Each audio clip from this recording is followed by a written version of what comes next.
ચૂંટણી ટાળે વિરોધનો સુર, મંદિર બચાવી શકતા હોય તો વોટ માંગવા આવવું. રાંદેર ગોરાટ રોડ પર લાગ્યા બેનરો. ગોરાટ બચાવો, ગોરાટ બચાવો, ગોરાટ બચાવો હનુમાન મંદિરના લાગ્યા બેનરો. ગોરાટ હનુમાન મંદિર બચાવી શકતા હોય તેવા નેતાઓએ વોટ માંગવા આવવું. એક બાબરી તૂટી અને ગોરાટમાં બીજી ઊભી થઈ છે તેમ નિવેદન સામે આવ્યું છે.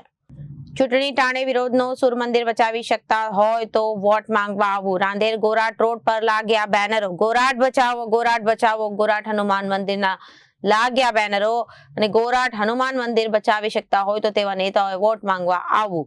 એક બાબરી તૂટી અને ગોરાટમાં બીજી ઊભી થઈ, જવાબદાર કોણ? મંદિર બહાર લાગેલા બેનરોમાં ઉલ્લેખ છે કે મંદિર બાજુમાં આવેલી દિવાલને અડીને વિધર્મીઓનું વસ્તી, હિન્દુ બહુમતી વિસ્તારમાં વિધર્મીઓની વસ્તી વધતા સ્થાનિક લોકોમાં રોષ જોવા મળ્યો હતો અને એક વખત નેતાઓને રજૂઆત છતાં કોઈ સમસ્યાનો ઉકેલ નહીં આવતા જ્યાં મંદિરના પૂજારી દ્વારા પણ રોષ વ્યક્ત બેનરો માર્યા હતા. મારું નામ શિવલહેરી બાપુ ગોસ્વામી અને આજે આ ગોરાટ હનુમાનજી મંદિર બતાય છે એમનો પૂજારી છું. આ તો બેનર લગાવ્યું એનું કારણ એ છે કે અમારું આ જે મંદિર છે એની એક્ઝેક્ટ બાજુમાં આ બતાય છે દિવાલ. આ દિવાલની અંદર વિધર્મીઓ રહેવા આવે તો અમારું મંદિર કેવી રીતના સુરક્ષિત રહે?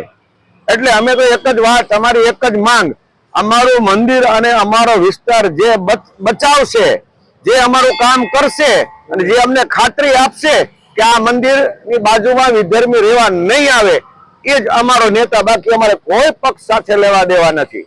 Bureau report, Janadesh news.